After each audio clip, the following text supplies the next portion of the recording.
मुख्यमंत्री देवेंद्र फडणवीस म्हणाले की निवडणूक आयोगाच्या या प्रक्रिया मी पहिल्यांदाच पाहतो आहे, मला स्वतःला आश्चर्य झालेलं आहे। मग मुख्यमंत्री महोदय तुम्ही असं म्हणता आहे तर आर्टिकल 243 प्रमाणे मुख्य निवडणूक आयोगावर आपल्याला महाभियोग आणता येतं। आम्ही तुमच्या बरोबर आहे। या पद्धतीची प्रक्रिया तुम्ही काय आम्ही पण पहिल्यांदाच पाहतो आहे। अगर तुम्ही समजा महाभियोग आणत नसाल तर याचा अर्थ निवडणूक आयोगाच्या मागे तुम्ही आहात असं म्हणायला जागा निर्माण होऊ शकतं। आणि म्हणून मी आपल्याला या निमित्तानं राज्यामध्ये स्थानिक स्वराज्य संस्थांच्या निवडणुकीमध्ये जो घोळ निर्माण झालेला आहे, उमेदवार आणि लोकांमध्ये जो मनस्ताप निर्माण करण्याचं काम निवडणूक आयोगाने केलेलं आहे, अशा निवडणूक आयोगावर महाभियोग आणून त्यांना त्याची उचलबांगणी केली पाहिजे आणि त्यांच्यावर कारवाई केली पाहिजे आणि आर्टिकल 243 प्रमाणे आपल्याला करता येतं। आपण हे महाभियोग केव्हा आता हिवाळी अधिवेशनाची प्रक्रिया त्या केव्हाच हे करण्यात यावं अशी अपेक्षा। स्पेशल अधिवेशन बोलवावं, कारण की लोकशाहीमध्ये निवडणुका ह्या महत्त्वाच्या असतात आणि ज्या पद्धतीनं निवडणूक आयोगाची मनमानी, मग केंद्रीय असेल की राज्य असेल, हे निवडणूक आयोग ज्या पद्धतीनं मनमानी करतात, लोकशाहीचा दिवसाढवळ्या गळा घोटतात आहेत आणि लोकांमध्ये आता ज्या पद्धतीची मानसिकता निर्माण झालेली की लोकशाहीचाच निवडणूक आयोगाच्या माध्यमातून खून केला जातो आहे आणि म्हणून जनतेमध्येच याची चीड निर्माण झालेली आहे। आणि म्हणून सक्षम विरोधी पक्ष म्हणून आम्ही आता मुख्यमंत्र्यांच्या समोर हा प्रस्ताव ठेवतो आहे आणि त्यांनी पण चिंता व्यक्त केलेली आहे आणि त्यांनी महाभियोग आणावा। हो, जर सरकारनं महाभियोग आणला मुख्यमंत्र्यांना तर काँग्रेस म्हणून तुम्ही आम्ही सपोर्ट आहे, आमचा सपोर्ट आहे। आम्ही म्हणून सांगितलं की त्यांनी आणावं, आमचा सपोर्ट आम्ही त्यांना जाहीर करतो। ही देखील ऐतिहासिक घटना असेल हो, या आधी असं महाराष्ट्रात कधी झालेलं नाही। बिलकुल, मला डाऊट आहे की राज्यामध्ये शेतकरी असेल, बेरोजगार असेल आणि महागाईमुळे सर्वसामान्य लोक जे परेशान आहेत, राज्यामध्ये कायदा सुव्यवस्था राहिलेला नाही, या सरकारला हारण्याची भीती निर्माण झालेली आहे आणि मुद्दामून निवडणूक आयोग ज्यांचा बावला आहे केंद्रीय सरकारचं, त्यांच्या माध्यमातून हे काय केलं आहे का असंही लोकांमध्ये चर्चा सुरू झालेली आहे। त्याच्यामुळे मुख्यमंत्र्यांनी चिंता व्यक्त केल्यामुळे आम्ही त्यांना या सगळ्या आर्टिकल 243 प्रमाणे आम्ही महाभियोग आणायसाठी सपोर्ट करायला आमची तयारी आहे। महाभियोग आणण्यासाठी विशेष बहुमत बहुतेक 2/3 लागत असतं, या सरकारकडे तो प्रचंड बहुमत सुद्धा आहे। सगळ्यांचा सपोर्ट करू, एक मतानं ठराव पारित करायची जबाबदारी आमची आहे, आम्ही करू। हो, आज राज्यभरामध्ये निवडणुका पार पडत असताना अनेक ठिकाणी गोंधळ झाला।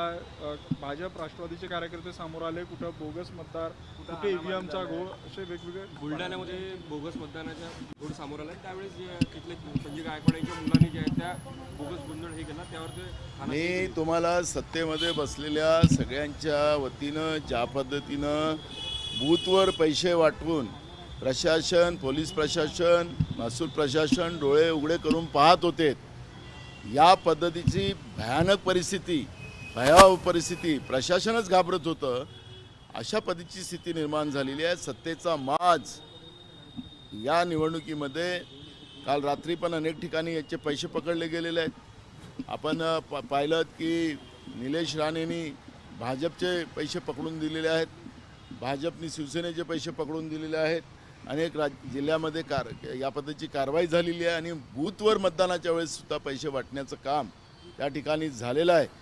या पद्धतीचं शाहू फुले आंबेडकरांच्या महाराष्ट्रामध्ये कधी नव्हे, या पद्धतीचा खुलेआम मतदान विकत घेण्याचा जो प्रयत्न झालेला आहे, या महाराष्ट्राची माती करण्याचं आणि महाराष्ट्राला नामशेष करण्याचं काम माहिती करते आहे। अशा पद्धतीचं चित्र आजच्या नगरपालिका आणि नगरपंचायतच्या निवडणुकीत पाहायला मिळालेली आहे। निवडणूक पूर्णतः रद्द करावी, पैशाचा मोठ्या प्रमाणात वापर झाला असं सुप्रिया। मला वाटतं की सुप्रियाताईंनी सांगितलं आहे की पैशाचं केलेलं आहे, पण ज्या उमेदवारांनी पैसे म्हणजे त्यांना जो काही खर्च येतो आहे याची जबाबदारी कोण घेणार आहे? आता तर जे सामान्य लोक, कारण की ह्या निवडणुकीमध्ये अनेक सामान्य नेतृत्व उभं झालेलं होतं. जे काही निवडणूक आयोगाचा खर्च होता त्या आधारित त्यांनी खर्च केलेला आहे. या सगळ्या जबाबदाऱ्या कोण घेणार? कारण की मला तर डाऊट आहे की याला सरकारच निवडणूक आयोगाला या पद्धतीचं त्यांनी पुशअप केलेलं आहे आणि त्या पद्धतीचा महाराष्ट्रामध्ये कधी निवड घोळ निर्माण झालेला आहे. राज्य निवडणूक आयोगाने हा जो घोळ घातलेला आहे त्या पार्श्वभूमीवर जिल्हा परिषद आणि महानगरपालिका निवडणुका घेणं योग्य होईल का, काय मानले? मी खरं तर सांगतो की देवेंद्र फडणवीसच सांगत होते की मी 24 तासात ओबीसीचं आरक्षण आणून देतो आहे. अजूनपर्यंत ओबीसीच्या आरक्षणाची वस्तुस्थिती अजूनही क्लिअर झालेली नाही. माननीय सुप्रीम कोर्टाने 31 जानेवारीपर्यंत ह्या निवडणुका घ्यायला लावलेल्या होत्या. त्या दबावाखाली या स्थानिक स्वराज्य संस्थाच्या निवडणुका सुरू झालेल्या होत्या आणि प्रशासक आणि सरकार अशा पद्धतीचा कारभार महाराष्ट्रात चाललेला होता गेल्या 4 वर्षापासून आणि सरकारला हे अपेक्षितच होतं. पण सुप्रीम कोर्टाच्या आदेशाप्रमाणे निवडणुका घ्यायचे आदेश आल्याबरोबर आनंद-फानंद राज्य सरकारने जे ओबीसीच्या आरक्षणाचं जे सूत्र तयार करायला पाहिजे होतं ते बरोबर केलेलं नाही. काही ठिकाणी 55%, काही ठिकाणी 70% आणि माननीय सुप्रीम कोर्टाने सांगितलं की 50%च्या वर जाता येणार नाही. पण विद्वान मुख्यमंत्री असताना महाराष्ट्रामध्ये या पद्धतीचा हा आरक्षणाचा घोळ निर्माण करून ज्या पद्धतीनं महाराष्ट्राचं वस्त्रहरण या आरक्षणामध्ये झालेलं आहे ते कोणालाही नाकारता येणार नाही. ही राज्य शासनाची चूक आहे. निवडणूक आयोगाला दिलेल्या याच्यामध्ये निवडणूक आयोगाने आपल्या कोर्टाच्या आदेशाने आनंद-फानंदनी निवडणुका लावल्यात आणि म्हणून महाराष्ट्रामध्ये हा घोळ निर्माण झालेला. याला सर्वस्वी जबाबदारी महायुतीच्या सरकारची आहे. पुण्यातील फुलसंगीमध्ये जे आहे त्या रत्नाकर कुंटे यांनी आपण दावा केलेला आहे की धनंजय मुंडे यांचा इंदोरमध्ये खून होणार होता, परंतु दिवंगत भैरवजी महाराज यांच्यामुळे त्यांचा जीव वाचला. नाही, मला त्याची माहिती नसल्यामुळे त्याच्यावरची प्रतिक्रिया देण्याचं काय. पुण्यातील फुलसंगी मतदार नगर परिषदेचे उमेदवार होते आम आदमी पार्टी, त्यांना जे आहे ते एका व्यक्तीने धमकी दिली आहे. तुमच्या संतोष देशमुख अशा प्रकारची धमकी दिलेली आहे. मी सांगितलं मगाशी की लोकांमध्ये राज्य सरकारचं जे काही कायदा सुव्यवस्थेचा जो प्रश्न निर्माण झालेला आहे, स्वतःच राज्यातले मंत्री असतील, त्यांच्या सत्तापक्षातले आमदार असतील, ज्या पद्धतीनं खुल्यानं गुंडाइझम राज्यामध्ये चाललेला आहे, त्यामुळे गुंडाइझम मोठ्या प्रमाणात आता आपल्याला पाहायला मिळत आहे. आणि संतोष देशमुख असेल की अनेक प्रकार महाराष्ट्रामध्ये झालेले आहेत.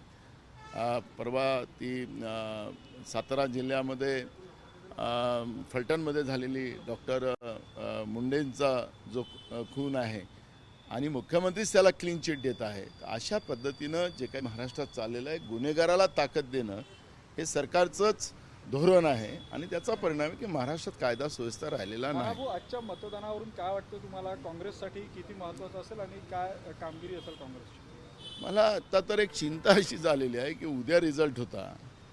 आता आजच निवडणूक आयोगाने सरळ त्याला 21 तारखेपर्यंत घेऊन गेले.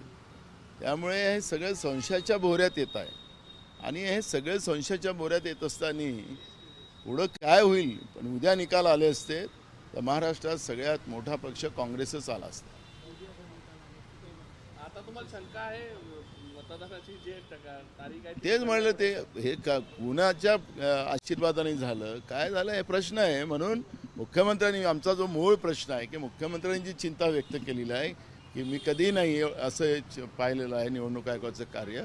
त्यामुळे आम्हीच मुख्यमंत्र्याला सांगतो की घ्या आर्टिकल 243 प्रमाणे महाभियोग आणा, आम्ही तुम्हाला सपोर्ट करू. भाऊ, तुम्ही काँग्रेस कार्यकर्त्यांना आव्हान कराल का? कारण तुम्ही बोलताय की जर उद्या मतमोजणी झाली असती तर काँग्रेस मोठा पक्ष असता, स्ट्रॉंग रूम असेल, ईव्हीएम असेल याच्याकडे लक्ष देण्याचं. कारण याआधी देखील तुम्ही अनेक वेळा ईव्हीएमच्या सुरक्षेवर प्रश्नचिन्ह निर्माण केलं. आता 18 दिवस लक्षात ठेवणे मोठं शक्य. मुळात चिंतेचा विषय निर्माण झालेला आहे. आता ह्या सरकारवर विश्वास कोण ठेवणार? कारण प्रशासन त्यांच्या ताब्यात आहे आणि त्याच्यामुळे निवडणूक आयोगाची काय परिस्थिती आहे ते पण आपण सगळ्यांनी पाहिलेलं आहे या निवडणुकीत. त्यामुळे हा सगळ्या चिंतेचा विषय आहे. त्यामुळे आज मुख्यमंत्र्यांनी जे वाक्य बोललेलं आहे त्या वाक्यालाच मला दुजोरा द्यायचा आहे की आर्टिकल 243 प्रमाणे निवडणूक आयोगावर आणा महाभियोग, आम्ही तयार आहोत तुम्हाला सपोर्ट करायला.